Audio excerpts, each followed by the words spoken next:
C'est un lieu sacré, n'est-ce pas? Ne filme pas. Nous sommes déjà arrivés. Regardez, c'est impressionnant. Tout le groupe de touristes va déposer les fleurs. Canard, non? C'est du porc. Porc? Pork. Calmar. Calme, agneau. Agneau. Et veau. Nous allons lire le journal. Qu'est-ce qu'il y a écrit là? Vive l'idéologie révolutionnaire du grand camarade Kim Jong-un. Au fil des années, en filmant, j'ai pu visiter de nombreuses ex-républiques soviétiques. Nombreux sont ceux qui croient que le communisme et le socialisme existent encore. Cependant, aujourd'hui commence un voyage dans un pays qui ressemble vraiment à cette époque difficile du communisme. Aujourd'hui, nous voyageons en Corée du Nord. Allons-y. Ce halètement vient de ma course pour ne pas rater le train vers l'aéroport. Mais cela pourrait aussi venir de l'excitation de découvrir un lieu unique et une société énigmatique défiant notre imagination. La dynastie des Kim dirige la Corée du Nord depuis plus de 70 ans. Et les grands médias internationaux l'ont même qualifié de pays le plus fermé, le plus hermétique, voire le plus dangereux du monde. En privilégiant l'armement ces dernières décennies, ils ont réussi à développer des missiles balistiques intercontinentaux et des armes thermonucléaires pour la dissuasion. À la fin de la Seconde Guerre mondiale et de l'occupation japonaise en août 1945, la Corée a été divisée politiquement et territorialement. Cette division résulte des tensions de la guerre froide entre le bloc soviétique allié du Nord et le capitalisme américain soutien du Sud, consolidé en 1953 à la fin de la guerre de Corée. Nous y reviendrons plus tard dans la série. La Corée du Nord suit l'idéologie juche créée par Kim Il-sung et inspirée du communisme. Le contrôle strict qui existe en République populaire démocratique de Corée, comme on l'appelle officiellement, se caractérise notamment par des restrictions telles que la limitation de la liberté de mouvement de ses citoyens, aussi bien à l'intérieur qu'à l'extérieur du pays. Cela n'est possible qu'avec une autorisation spéciale. Des restrictions à la pratique religieuse, l'absence de presse non étatique, l'accès à Internet extérieur interdit sauf exception, ainsi qu'une réglementation de l'habillement et des coupes de cheveux. Détenir tout type de matériel ou de propagande considéré comme hostile au pays et à ses valeurs peut entraîner l'internement dans des camps de travaux forcés, voire la peine de mort. C'est aussi quelque chose qui est poursuivi, divisé et puni en Corée du Sud avec la soi-disant loi de sécurité nationale qui sanctionne la possession ou la diffusion de toute idée communiste ou en lien avec la Corée du Nord, ce qui nous donne une idée de l'opposition et de la polarisation idéologique du peuple coréen. Malgré des traités d'unification, les relations avec leurs voisins du Sud se sont détériorées. En février 2019, 10 hommes armés ont violemment attaqué l'ambassade de Corée du Nord à Madrid. Qui était dans le bâtiment derrière moi. Ils ont retenu le personnel diplomatique pendant 4 heures et on pense qu'ils ont dérobé des informations sensibles qui ont ensuite été remises au FBI. La Corée du Nord a dénoncé un grave attentat terroriste, accusant la CIA d'en être responsable. Qui comprenait la coupure des communications de l'ambassade avec l'extérieur et la fuite du pays sans être détecté. Début d'année, Kim Jong-un a qualifié la Corée du Sud de pays hostile pour ses exercices militaires avec les États-Unis et ses activités de drones. Ce qui a finalement brisé les rapprochements de la dernière décennie. Il y a quelques semaines à peine, ils ont fait exploser les routes intercoréennes aux postes frontaliers. Cela, ajouté à des actions hostiles, comme l'envoi de ballons de propagande depuis la Corée du Sud vers le Nord, dessinent un avenir peu favorable à une réconciliation rapide ou prochaine. En revanche, les relations avec la Russie se sont améliorées de façon exponentielle, surtout depuis 2022, lorsque les liens militaires et commerciaux ont commencé à s'intensifier au point de devenir stratégiques. Depuis janvier 2020, la Corée du Nord a fermé strictement ses frontières à cause de la pandémie, interdisant toute entrée ou sortie. Ainsi, le pays s'est encore plus isolé du reste du monde. Si cela était possible, jusqu'à ce qu'en 2024, il autorise à nouveau l'entrée des touristes. Tandis que le monde diffusait ces chiffres, la Corée restait fermée. Ce n'est qu'en août 2022 qu'elle a reconnu officiellement avoir vaincu le Covid-19, appelé cas de fièvre. Les conditions de visite en tant que touriste sont très strictes et il est obligatoire de passer par une agence agréée sous forme de voyage organisé. Les forfaits couvrent des vacances de ski à la montagne, des stations balnéaires sur la côte et des visites de la capitale et de villes historiques. Avant d'acheter le circuit, l'agence m'a informé de plusieurs restrictions, comme celle selon laquelle les touristes doivent rester avec les guides et le groupe à tout moment. Et ils ne peuvent pas sortir du programme de voyage établi ni se promener seuls, ce qui est strictement interdit. Bien que je ne voyage ni ne filme ainsi d'habitude, cette série compte parmi les premières images récentes prises par un touriste de l'intérieur. J'espère que vous trouverez cela aussi intéressant que moi, et que nous en apprendrons un peu plus sur ce pays et ses habitants. Je suis à l'aéroport de Vladivostok, prêt à embarquer pour la Corée du Nord. J'ai déjà passé le contrôle, j'ai fait l'enregistrement, j'ai laissé ma valise, on m'a donné le visa, un visa avec l'emblème de la Corée du Nord. Ah, très simple. Il n'y a même pas le nom, seulement le numéro de passeport et quelques autres informations. Et dans peu de temps, nous allons monter dans l'avion en direction de la Corée du Nord, vers Pyongyang. En général, toutes les visites qui existaient avant la pandémie se faisaient en train depuis la Chine, donc c'est une occasion unique de vous montrer un autre type de voyage vers Pyongyang. La première chose qui m'a surpris, dès mon arrivée à l'aéroport de Vladivostok, c'est le nombre de Coréens, de Nord-Coréens, qui attendaient, venant d'arriver du vol en provenance de Pyongyang. Tous portaient à leur pain des dirigeants, certains de Kim Jong-un, d'autres de Kim Jong-il, d'autres encore des deux ensemble, mais tous avaient en le pin, absolument tous. Et il y avait plusieurs groupes de Coréens, une centaine ou 200 personnes, qui sont probablement ici pour des raisons commerciales, pour le travail, pour une formation ou une compétition. Comme beaucoup le savent, l'amitié Russie-Corée du Nord s'est renforcée ces dernières années. En voici un exemple. J'ai trouvé cela curieux car ils se promènent, attendent leur bus, achètent des chewing-gums, de la nourriture, tout ce qu'ils veulent et passent par les magasins. J'imagine ce qu'ils peuvent penser, s'ils y sont habitués ou seront surpris, s'ils rentreront plus tard, raconter ce qu'ils ont vu. La majorité des avions d'Air Koryo, la compagnie nord-coréenne avec laquelle nous allons voyager, sont d'origine ou d'époque soviétique. Je ne sais pas combien je pourrai filmer, mais ce sera une expérience unique. Ça y est, nous allons embarquer. Ils ont appelé les passagers qui voyagent avec Air Koryo à destination de Pyongyang. L'une des premières restrictions qu'ils nous ont imposées était de ne pas filmer à l'intérieur de l'avion. Je ne comprends pas, car on trouve des images des avions Air Koryo partout sur Internet. Même si j'avais très envie de filmer une telle merveille de l'aviation, j'ai décidé de ne pas commencer mon voyage dans un pays comme la Corée du mauvais pied. C'est pourquoi j'ai filmé discrètement, sans attirer l'attention. Dans l'avion, les touristes filmaient sans retenue et les hôtesses rappelaient à l'ordre ceux qu'elles surprenaient. Et elles allaient même jusqu'à vérifier le téléphone pour effacer ce qui avait été enregistré. Bonjour. Siège 16A. À la fenêtre, s'il vous plaît, regardez les numéros. D'accord, merci. Laissez-moi voir votre passeport, s'il vous plaît. 6A. Le dernier siège. Merci. Nous prendrons finalement le Tupolev Tucent 54. L'avion est une relique. Pour commencer, on entre par la porte du milieu. 3 hôtesses de l'air t'accompagnent rapidement et te parlent en russe jusqu'à ta place. Vu de l'extérieur, il manque une couche de peinture sur l'avion. Je ne sais pas si l'avion date de 2000 ou du début des années 2000 quand Air Koryo l'a acheté. Ensuite, comme vous l'entendez, il y a une musique coréenne. Regardez, voici à quoi ressemble le siège. Avec ta petite tablette ici, voyons voir.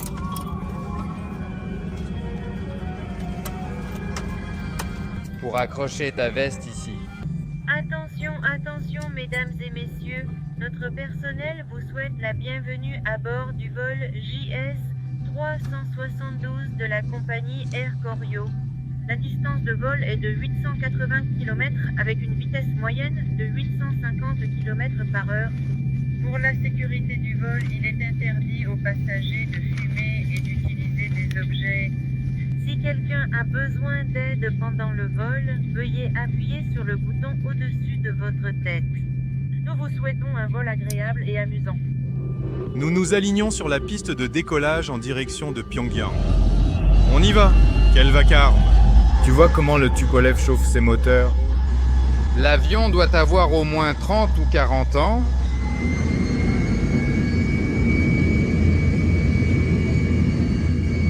Oui, ça envoie du lourd. Belle accélération. Des sièges sont tombés ou se sont renversés à l'arrière dans l'avion.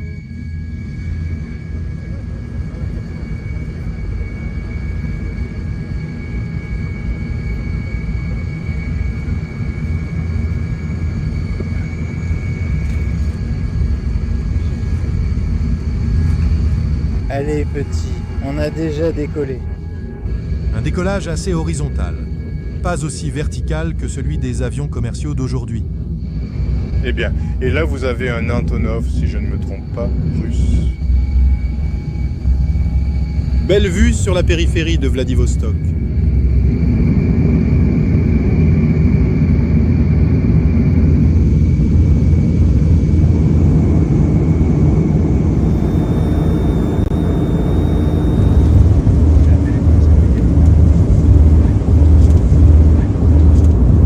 Ils nous ont donné ça.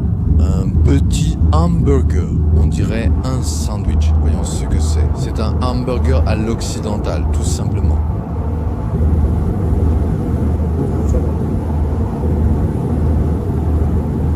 Très bon. C'est exactement comme un hamburger que tu pourrais manger dans n'importe quel autre pays. Avec son petit pain, son fromage, sa tomate et son oignon rouge. Et maintenant, c'est au tour d'un soda à la fraise nord-coréen. Une boisson gazeuse. Ça a le goût de flash, cette glace.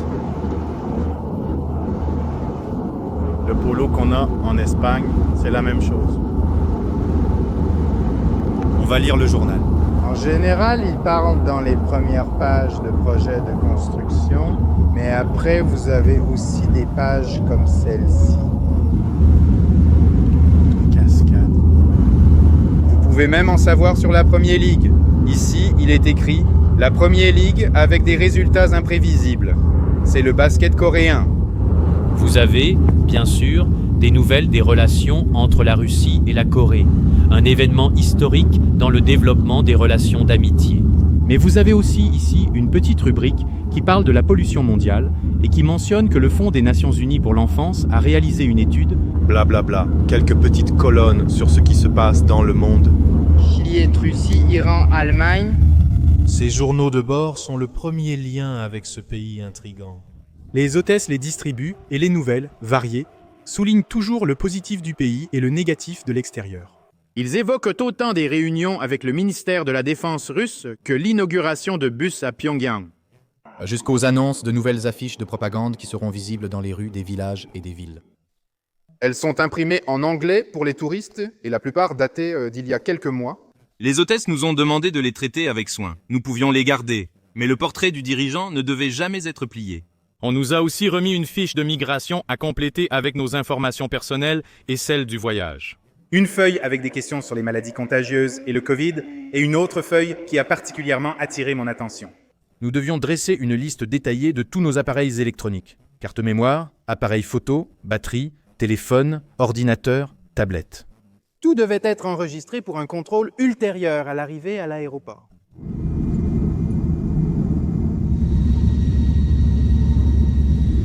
Nous avons déjà atterri. Vol très agréable. Ça n'a duré qu'un peu plus d'une heure. Et dès que tu arrives à l'aéroport, tu peux voir le reste de la flotte, le reste des avions d'Air Koryo. De véritables légendes de l'aviation soviétique. Après l'atterrissage à l'aéroport, nous avons passé plusieurs contrôles. Contrôle des bagages et des passeports au rayon X, prise de température, puis un second contrôle où les militaires vérifiaient la liste des objets électroniques et le nombre de téléphones. Ils demandaient si nous avions un livre ou une lecture religieuse, car c'est totalement interdit d'entrer avec. Dans mon cas, j'ai oublié de noter que j'avais des cartes mémoire pour l'appareil photo, et le militaire l'a vu au rayon X et l'a inscrit sur la liste. Ensuite, ils ont divisé les 100 touristes du groupe en groupes de 20 et ont gardé nos passeports. Ensuite, ils nous ont emmenés dans de petits restaurants au 2e étage de l'aéroport, où les serveuses nous attendaient avec les repas déjà prêts. Nous sommes toujours à l'aéroport. Ils viennent de nous installer ici, tout le groupe. Ils ont même apporté de la bière. Un canard à la mandarine, délicieux. Je crois que ce sont des pommes de terre. Et ici, une salade. Un peu de pain grillé.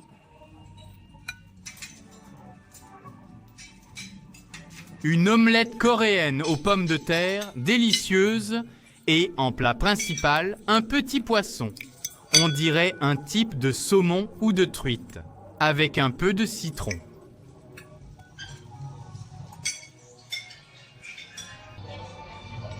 Pendant le repas, la télévision montrait des bâtiments comme le palais du Taekwondo, une station touristique avec golf, ou un nouveau quartier de Pyongyang. Il montrait des images accompagnées de textes sur la date de construction, la capacité et la superficie. Une fois que nous avons fini de manger, nous nous sommes rassemblés et nous sommes mis en route vers la capitale, Pyongyang. L'aéroport n'est pas très grand, mais il paraît tout neuf et aussi très propre. Observez les petites boutiques de souvenirs là-bas. Et ici, vous avez la planète Terre, avec la Corée du Nord en rouge et un avion qui décolle. Avec des images de la Corée partout, de bâtiments imposants. Et voici les souvenirs qui sont ici sur le petit stand, par exemple, de la visite de Poutine en 2023. Et ici, vous avez une collection de timbres de l'armée. Et la dernière page, vous voyez? Regardez, c'est curieux. En train de détruire l'ennemi américain. Combien ça coûte? 10 $. Combien coûte un petit livre comme celui-ci? Combien ça coûte? Oui. Ceux-ci sont à 1 $. Oui, 1 $. Regardez, il y a plus de timbres par ici.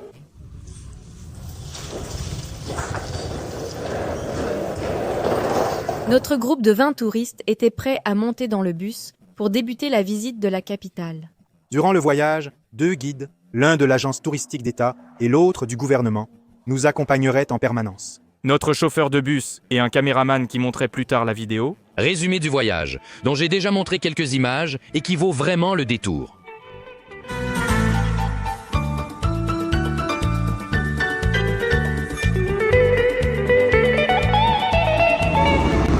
Après le repas, on monte dans le bus et la journée débute. Merci.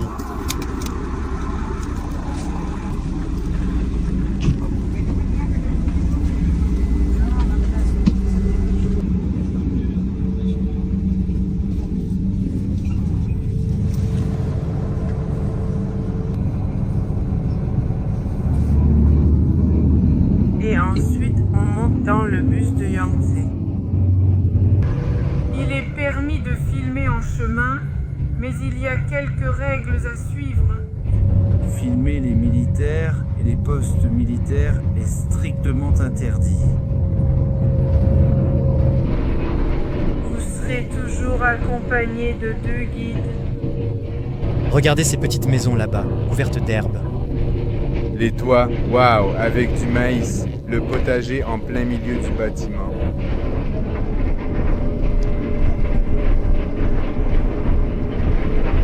Ne filme pas les postes militaires.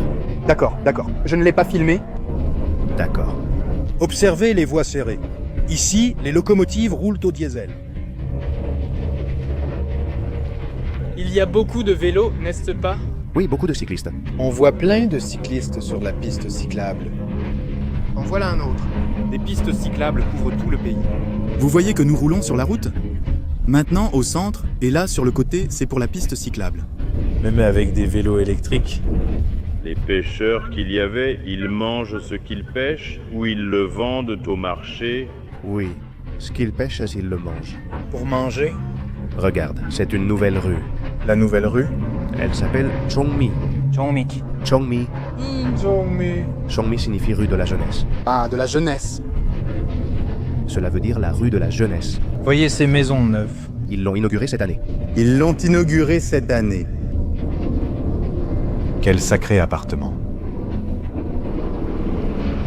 La rue s'appelle Chongmi, jeunesse, parce qu'elle a été construite par nos jeunes. Regardez, la bonne en train de jouer au rugby ou au badminton. Les jeunes?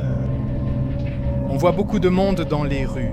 Dès qu'on est sorti de l'aéroport, on a aussi traversé une ville ou un endroit habité. Beaucoup de gens dans la rue. Il y a aussi beaucoup de pêcheurs sur la rive du fleuve. Et plein de proclamations comme celle-là.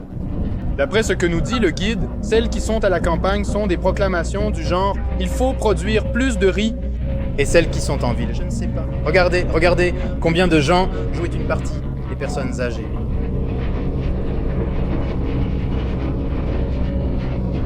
Beaucoup d'affiches.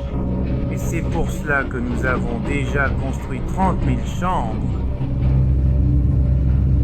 Qu'est-ce qu'il y a écrit sur cette affiche? Quoi? Qu'est-ce qu'il y a écrit sur cette affiche? Vive l'idéologie révolutionnaire du grand camarade Kim Jong-un. On voit des petites boutiques de vêtements, des salons de coiffure. Ce nouveau quartier a été construit l'an dernier. Regardez ça. La plupart des gens portent un badge comme ceux qu'on a vus à l'aéroport, et cela dépend de ton âge. Ils sont de tailles variées. Les plus jeunes ont un petit, rond. En vieillissant, on t'en donne un plus grand. Et ces objets ne sont pas à vendre. Ils ne sont pas destinés aux touristes. Vous voyez ? C'est la moto qu'ils utilisent. Les enfants jouent.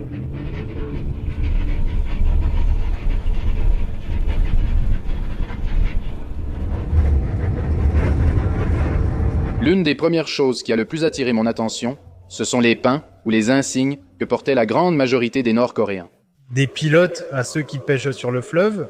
À l'intérieur du pays, ils sont considérés comme une démonstration de loyauté envers le régime et montrent un système de prestige et de hiérarchie qui dépend non seulement de l'âge, mais aussi de l'engagement envers le pays et de sa place dans le parti et l'État. Les plus simples, généralement circulaires ou ovales, représentent Kim Il-sung ou Kim Jong-il.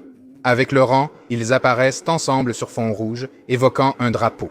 Il y a aussi la qualité des matériaux utilisés et des finitions Indique si le porteur appartient au rang inférieur, moyen ou à l'élite du Parti des travailleurs. Et certains insignes en édition limitée. Elles ont évolué au fil des ans et restent produites par l'atelier d'art Mansoudeh, réputé pour ses œuvres et son style unique. Que l'on peut voir partout dans le pays et qui ont même été exportés à l'étranger, comme le monument de la Renaissance africaine au Sénégal. Depuis la fenêtre du bus, j'ai aussi remarqué que tout le monde portait toujours pantalon et chemise, avec les mêmes motifs. Pour les hommes, principalement blanc, marron, bleu, gris ou noir. Pour les femmes, robes, jupes et chemises, avec plus de variété et de couleurs. Mais c'est pareil pour les coupes de cheveux, toutes très similaires, presque identiques. En entrant dans la capitale, on voyait davantage de voitures et de bâtiments. Il n'y avait pas beaucoup de véhicules, mais ceux que j'ai pu voir étaient surtout des marques chinoises et quelques japonaises. Il y avait aussi des tramways, des bus et des trolleybus, jusqu'à ce que nous approchions enfin de notre premier arrêt de la journée. Mais pas sans avoir d'abord aperçu de loin l'impressionnante tour de la télévision d'État, haute de 150 mètres, construite en 1967 dans le style de la tour de la télévision de Moscou. D'ici sont diffusées les rares chaînes autorisées comme la KCTV qui propose infos, documentaires, films et contenus éducatifs. Il existe aussi 2 ou 3 autres chaînes proposant du contenu culturel, didactique pour enseignants ou scientifique pour étudiants. En Corée du Nord, les téléviseurs sont enregistrés, configurés pour capter les chaînes d'État et parfois scellés pour éviter toute manipulation. Centré sur le renforcement de l'idéologie du pays, la programmation commence généralement à 3 heures de l'après-midi et se termine à 11 heures du soir, bien qu'il y ait des exceptions. Au bout de l'avenue, une immense place s'ouvrait, dominée en son centre par le plus grand arc de triomphe du monde. Dédié à la résistance du peuple coréen contre l'occupation japonaise de 1925 à 1945 et qui a été construit comme cadeau pour commémorer le 70e anniversaire de Kim Il-sung, premier dirigeant de la dynastie et participant à la résistance coréenne. Elle a prononcé son premier discours devant le prince et a directement exprimé la force, le désir de celle qui possède le savoir et de celle qui ne l'a pas. Regardez où nous venons de nous garer. Colossal. L'arc de triomphe. Maintenant, on va monter, puis on redescend et on s'en va.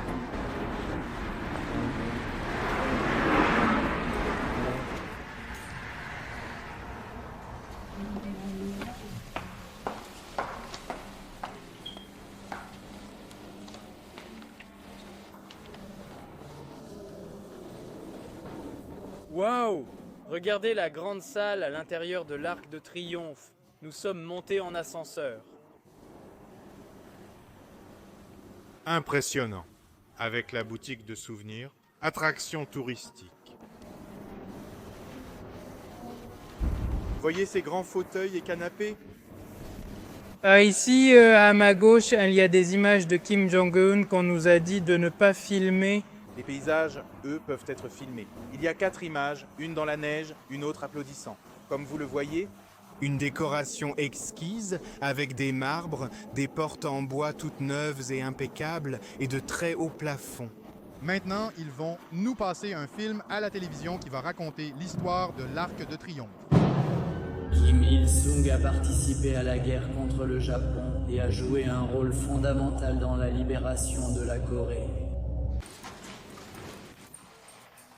Une condition pour prendre des photos avec les dirigeants ou leur statut. C'est de ne pas les couper, c'est ce qu'on nous a dit. Le guide a particulièrement insisté sur le fait que tu ne peux pas la couper ni la mettre de côté. Elle doit être centrée et tu dois toujours adopter une position droite. Disons que tu ne peux pas faire l'idiot. Waouh! Sortons ici pour admirer la vue sur la ville depuis l'Arc de Triomphe. En fait, quand on me prenait en photo, je la mettrai par ici, le guide est sorti pour voir si le gars faisait bien les choses. Voici la vue, le stade de football, la tour de télévision, la fresque murale. Et là-bas, vous avez Pyongyang au loin, les gratte-ciel de Pyongyang. Ce qui m'a le plus surpris, c'est le nombre de personnes dans les rues. Sortent-ils juste du travail ou de l'école? Oh, quel but magnifique! Il joue là, il y a du public, on l'a entendu. Ce n'est donc pas vide. Regardez les pionniers avec leurs nœuds rouges, les enfants. De nombreuses motos, vélos et des petits stands de souvenirs ou de street food là-bas. Et ça, je ne sais pas si c'est qui. Ils sont en train de construire un parc d'attractions, mais ça en a tout l'air, ou alors il est déjà construit comme une sorte de parc d'attractions.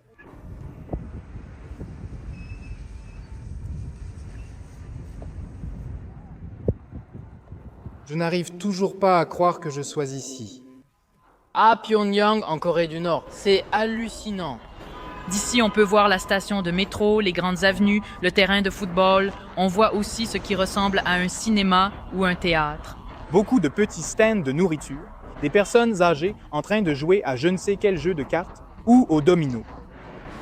Comme je l'ai dit, beaucoup de gens et de piétons se promènent dans la rue. Il n'y a pas d'embouteillage, car il y a peu de voitures.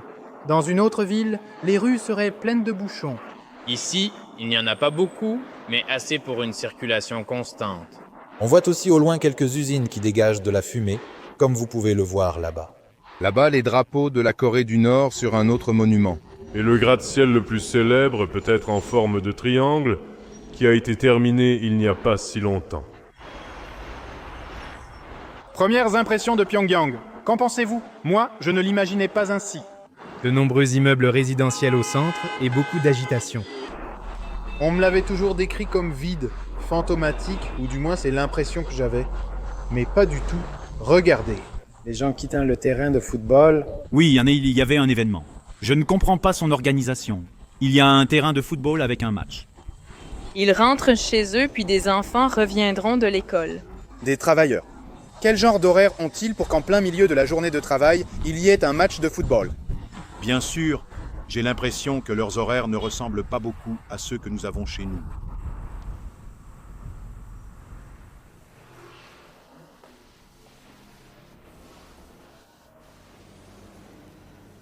Combien coûte en ceci? Ceci coûte $100. 100$. Oui, il y en a des petits. Il y a des petits? Quel est leur prix? Les petits, combien coûtent-ils? Ceci coûte $70. 70? Oui. D'accord. Ils sont faits à la main, n'est-ce pas? Oui, cousu. Très joli. Oui, regardez, quelle merveille. Ceci est un papyrus, l'autre est un tissu. Avant, il n'y avait qu'une expression sérieuse sur le visage, et maintenant, l'Assemblée populaire suprême fonctionne. Tous les 5 ans, 700 députés sont élus.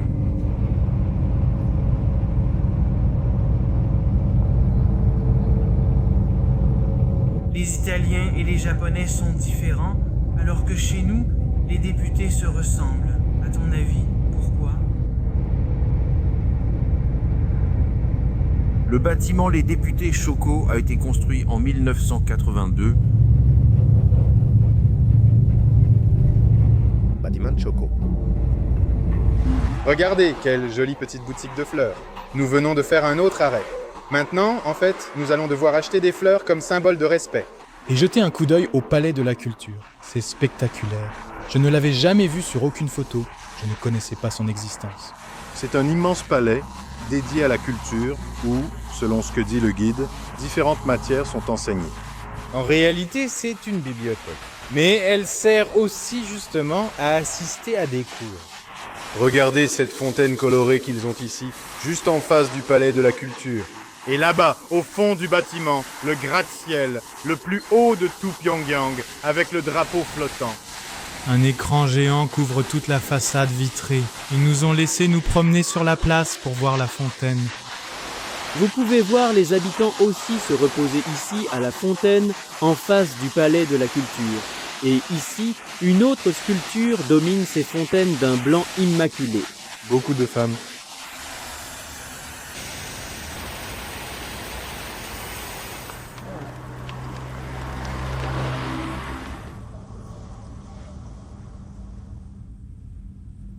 Ce sont les bouquets de fleurs. Je n'ai pas de roubles. Tu n'en as plus? Il ne reste plus de roubles. Nous avons déjà notre bouquet de fleurs et maintenant il est temps de le déposer à la statue. Comme vous pouvez le voir, le magasin est installé ici pour les touristes et aussi pour les habitants qui achètent des fleurs. Mais ce sont ceux qu'on donne généralement. Ils sont à 5 $ pour les touristes.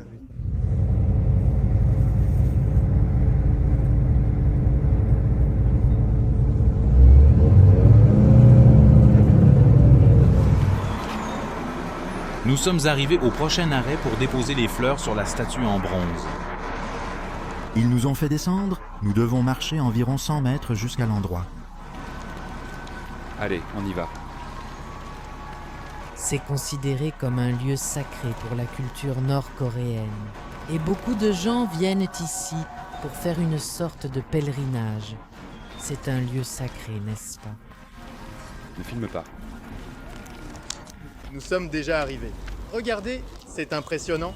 Nous allons déposer les fleurs, tout le groupe de touristes, comme symbole de respect.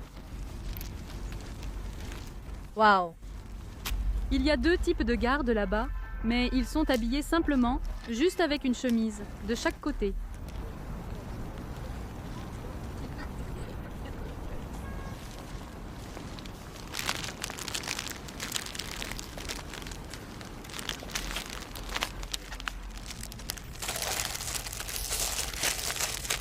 Nous revenons en arrière et nous faisons tous ensemble une révérence.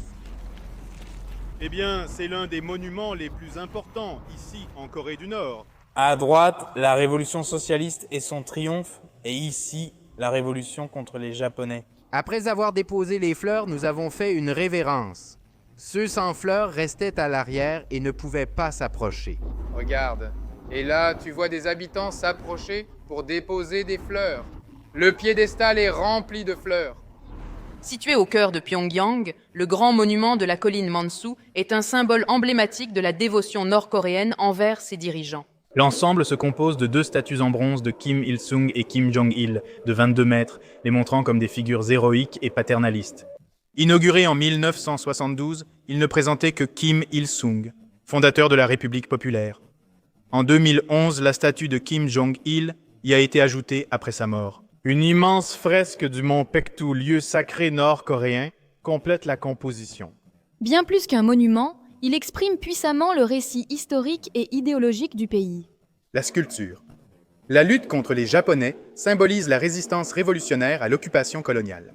Des soldats et paysans armés sous un drapeau flottant symbolisent le sacrifice et l'unité du peuple coréen.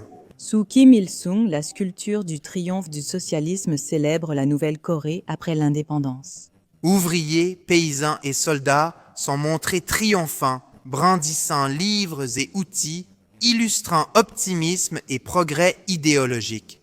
Regardez, depuis le monument, on voit toute la ville, les bâtiments illuminés, la nuit est déjà tombée. Il y a pas mal de lumière.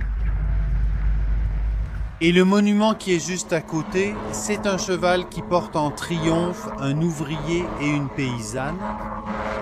Symbolise l'effort national, notamment d'une entreprise métallurgique, pour reconstruire le pays après la guerre, alors que tout était détruit. Et moi, le président a demandé qu'il produise une certaine quantité de métal, et les ouvriers ont répondu en lui livrant le double de ce qui avait été demandé. Depuis lors, un mouvement d'effort au travail a commencé dans toute la Corée, comme en Union soviétique, également avec le mouvement de Stakhanov. Cela me rappelle beaucoup la statue de l'ouvrier et de la kolkhozienne qui se trouve à Moscou. Sauf qu'ici, c'est la version coréenne. Avec un cheval, il paraît que la nuit, le cheval semble voler selon le guide. Vous voyez avec quel soin et affection il traite le monument. 3 ou 4 ouvriers balaient constamment le sol.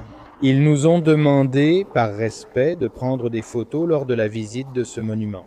Elles doivent être prises bras le long du corps, sans geste ni salutation.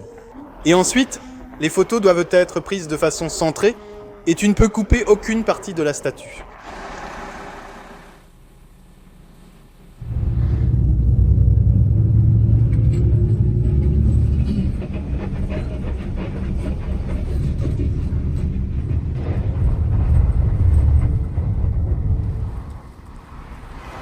On vient de nous emmener dans un restaurant. Je pensais qu'on allait dîner à l'hôtel, donc ça t'a été une surprise. Aujourd'hui, c'est barbecue coréen.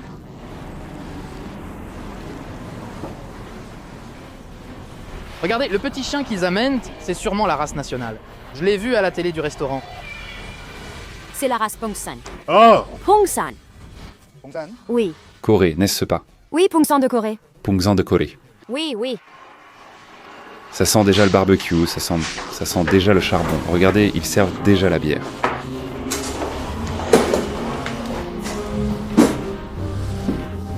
Le restaurant est magnifique avec de la musique russe, différentes petites salles par ici.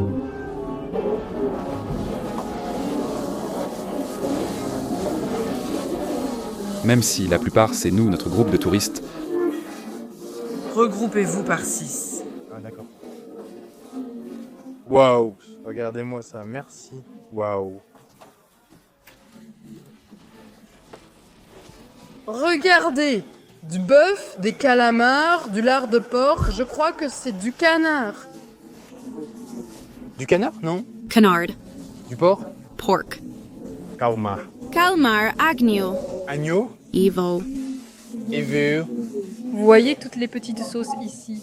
Ça a été une surprise. Je pensais qu'ils allaient nous donner à manger à l'hôtel de la nourriture typique. Regardez, ils apportent le charbon. Merci beaucoup.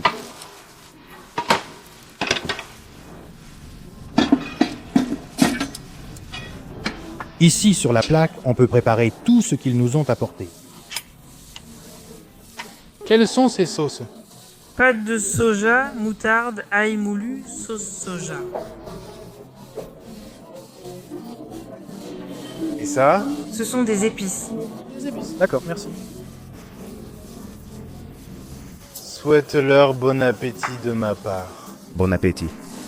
Bon appétit. Oui.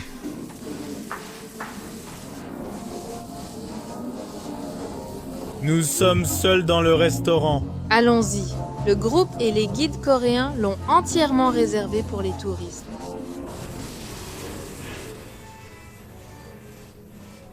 Voici les toilettes, une latrine, comme il se doit ici en Asie. Chai, t'es coréen. À votre santé. Comme vous pouvez le voir, ils nous ont mis ces tabliers pour ne pas nous salir. Et ils nous ont apporté de la bière. Ici, ils la servent avec de la mousse. La première bière est gratuite et, à partir de la deuxième, c'est $1. On va goûter le bœuf. Délicieux.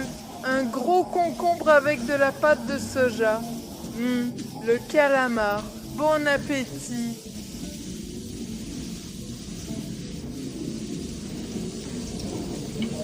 Regardez comme la serveuse sert chacun d'entre nous à tour de rôle. Et il le dépose dans la petite assiette. Waouh!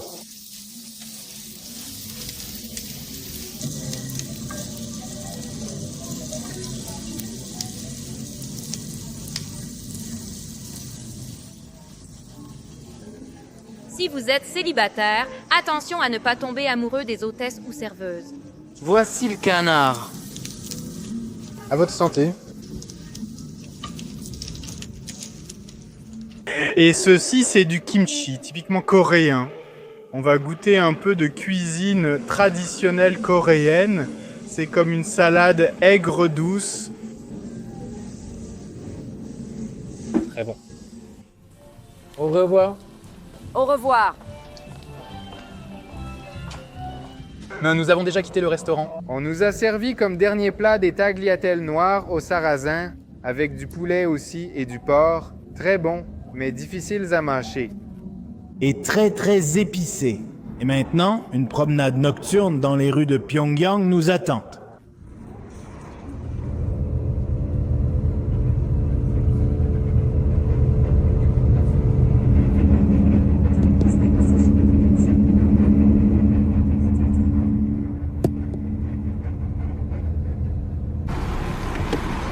Regardez, ils vont nous faire une courte promenade de 10-15 minutes dans une nouvelle rue qu'ils ont construite en 2016.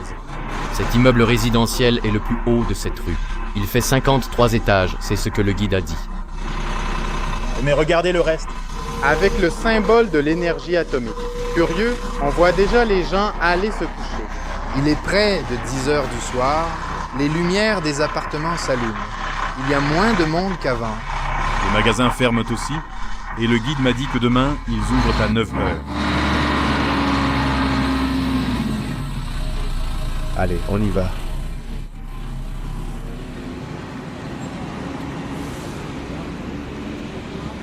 Voilà à quoi ressemble cette rue la nuit à Pyongyang, avec la lune là-bas, la pleine lune.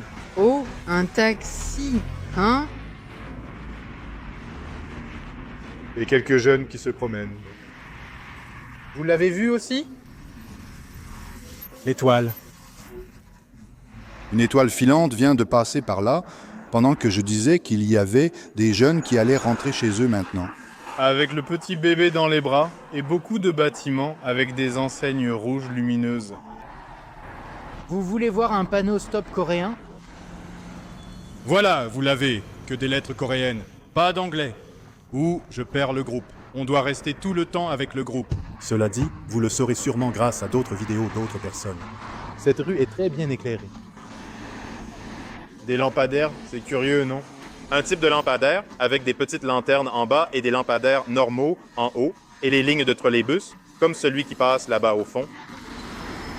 Le guide m'a dit qu'ils viennent ici spécialement pour se promener, pour passer le temps, quand ils ont du temps libre. Parce que c'est une très belle rue. Et effectivement, elle est décorée avec des petites fleurs. Les bâtiments sont tous neufs. Beaucoup d'enseignes, beaucoup de lumière, les arrêts de bus avec des paysages, des dessins et plein d'immeubles résidentiels. Sur un total d'environ 22 millions de personnes qui vivent ici, on estime qu'environ 4 millions vivent dans la capitale, à Pyongyang.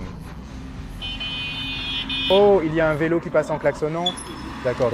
Et ce monsieur avec qui j'ai rigolé, c'est le caméraman. Nous avons un caméraman dans le groupe qui nous vend ensuite la vidéo. Il va faire une vidéo. Je ne sais pas si elle passera ensuite aux infos coréennes. Voici une autre pancarte. J'ignore ce qu'elle dit, mais c'est sûrement un slogan sur le gouvernement ou le système. À ma droite, il y a un supermarché. Ils se ressemblent tous avec des vitrines et des fenêtres donnant sur l'intérieur, où l'on voit des frigos et des étagères de nourriture. Et pendant la promenade tout à l'heure, ils étaient pleins. Toutes sortes de commerces, certains vendant aussi des instruments de musique. J'ai vu des ballons de basket, de petits magasins avec différents produits. Regardez, il est tout juste 10 heures du soir et ils ont déjà éteint la moitié des lumières de la rue. C'est quelque chose de courant ici. Couper les lumières, éteindre les lumières à 10 heures du soir. Une caractéristique de ces visites, ce sont les promenades dans la rue parfaitement organisées, qui résument très bien le type de tourisme que vous trouverez ici. Ils vont vous montrer ce qu'ils veulent, ce que vous voyez. Guidé par un accompagnateur devant et un autre derrière, le groupe avance sans laisser de retardataire. Même si quelqu'un voulait enquêter seul et s'éloigner, il ne tiendrait pas 5 minutes avant qu'un passant, de manière polie, lui demande s'il s'est perdu et appelle les autorités. J'ai eu l'impression qu'ils avaient coupé les lampadaires pour économiser l'électricité. Hors caméra, le guide m'a dit que le câblage était peut-être défectueux. Plus tard, j'ai constaté que cette pratique d'éteindre les lumières est courante. Elles ne restent allumées la nuit que sur certains monuments.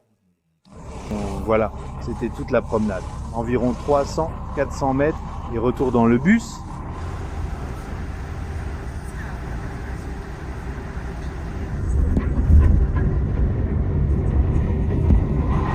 Jetez un coup d'œil à l'hôtel. 47 étages. Le seul endroit où vous pouvez venir et séjourner à Pyongyang si vous êtes touriste. Vous voyez les ascenseurs vitrés à l'extérieur? En voilà un qui monte. L'hôtel international Yanggak-do. Regardez quelle porte tournante. Avec des vases remplis de fleurs. Ici, le groom vient de prendre notre température. Voici le hall d'entrée, le vestibule.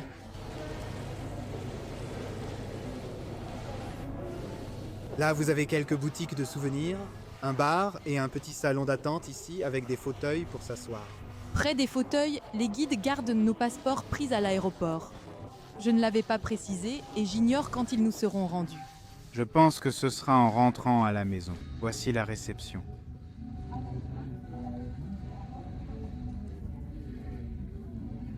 Et là, vous avez le service Internet. Où tu as un méga? Je l'expliquerai plus tard. Regardez ce journal, en coréen. Il est de cette année, De ce jour, en fait. Le 16 septembre 2024, l'an 113.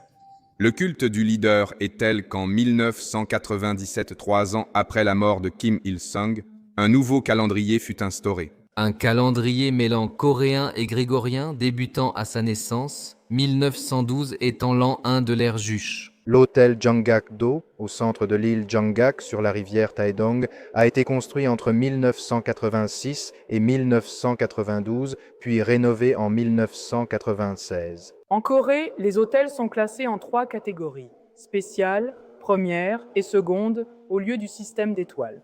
Le Janggak-do est de catégorie spéciale et a été conçu pour attirer le tourisme international de voyages organisés.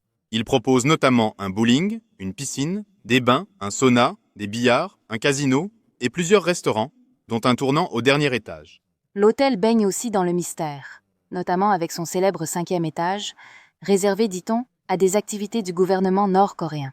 C'est également dans cet hôtel que, selon les rumeurs, l'étudiant américain Otto Warmbier aurait dérobé une affiche de propagande, un acte qui lui a valu 15 ans de travaux forcés.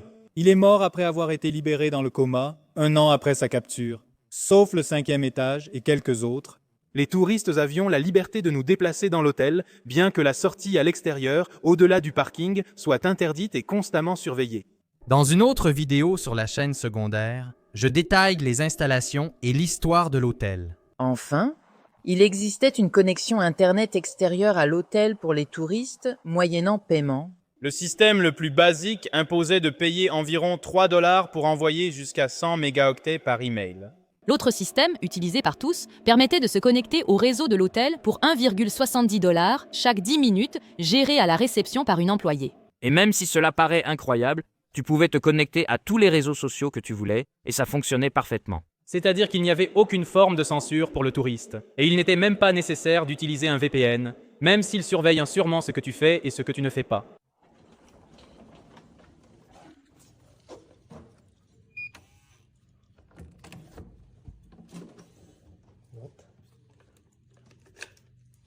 Mesdames et messieurs, permettez-moi de vous présenter les chambres de l'hôtel au 38e étage. Voici à quoi ressemble l'entrée.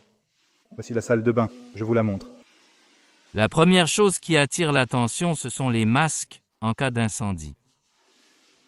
Un coffre-fort, une brosse pour les vêtements, les couettes, pour les chaussures, un sac pour le linge, un chausse-pied, une autre brosse, les chaussons d'intérieur et ici une poubelle, une bouilloire pour faire chauffer de l'eau, les petites tasses. Une horloge avec la météo et l'humidité, ainsi que la température. Et ici, on ouvre la chambre. Il y a 2 lits. Ici, vous avez, je crois que c'est la climatisation, si je ne me trompe pas. Les lumières sont celles que vous voyez. Il n'y en a pas là-haut. En revanche, il y a plusieurs lampes, un petit miroir et ce meuble en bois avec une chaise pour travailler. Voici le livre, j'ignore ce qu'ils mettent ici. Info sur lessive et blanchisserie. Une chose qui a attiré mon attention, à part la télé, c'est cet autre appareil ici, qui me semble être un réveil. Mais si vous regardez bien, il est vintage. Avec la radio-amplitude modulée, fréquence modulée. Ici, vous pouvez allumer ou éteindre différentes lumières. Et celle-ci pour les pieds, au cas où tu ne veux pas réveiller ton compagnon. Si tu éteins toutes les lumières, une petite lumière s'allume ici. Et ça, regardez, est-ce qu'on peut régler la lumière? Un téléphone Telic 286. Un petit panneau Warm Welcome, accueil chaleureux.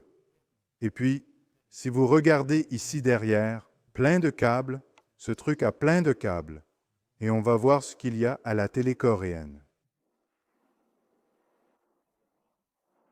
Sous-titré en russe, hein? Sous-titré pour le client. Regardez, des petits fauteuils avec cendrier, on peut donc fumer dans les chambres. C'est sûrement pour cela qu'ils les mettent. Et puis une vue spectaculaire. En ce moment, c'est très sombre, mais il y a quelques instants, il y avait pas mal de zones éclairées. Ils les ont éteintes, sans doute pour ne pas les laisser allumer toute la nuit. Mais on voyait ces nouvelles rues que nous avons peut-être visitées. Il y en avait plusieurs, 3 ou 4. Le monument à l'idéologie juche. Là-bas, on aperçoit au loin les portraits des dirigeants. Et des bus qui fonctionnent encore, puis je crois qu'il y a des travaux. On entend comme un bruit là-bas. Une ambiance métallique, on dirait qu'il déplace des gravats. Et au loin, plusieurs usines. Et voici la salle de bain. Eh bien, à la télévision, il y avait 6 ou 7 chaînes. Parmi elles, 1 ou 2 russes, 2 ou 3 chinoises. Et voici la salle de bain, avec son sèche-cheveux, ses serviettes, les toilettes désinfectées, tout comme la baignoire. Et ici, vous avez donc le set de brosse, shampoing, savon, un pour chaque invité. Hôtel international Yanggakdo. Une salle de bain simple, équipée. Il y a tout dans la chambre. Cet hôtel est considéré comme un 4 étoiles. Et si je peux, plus tard je vous montrerai quels autres services il y a. Il y a un restaurant, un casino, une piscine, une salle de sport.